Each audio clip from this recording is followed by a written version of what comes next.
Do you want to know one of the contribution of scientific community doing to save the life of human and animals?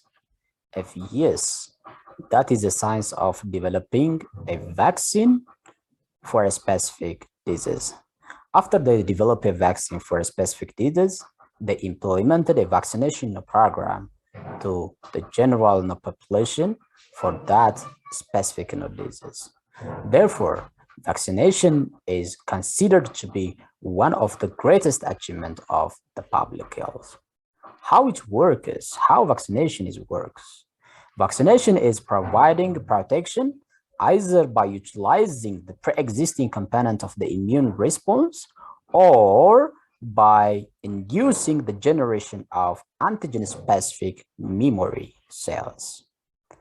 Therefore, vaccination programs are really very important to reduce the mortality and the morbidity of various infectious diseases.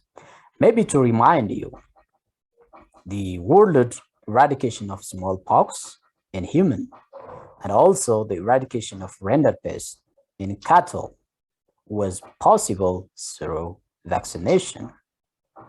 So, to be successful in reducing the prevalence and the incidence of vaccine preventable diseases, the vaccination program rely on high uptake level. And then this vaccination is really very important by providing a direct protection to the vaccinated individual. If the vaccination coverage is really high, it also induces indirect protection for the overall community. That's called increasing the herd immunity. So by doing that, we can slow the transmission of vaccine preventable diseases. Thereby, we can reduce or we can decrease the risk of infection among those who remain susceptible in the community.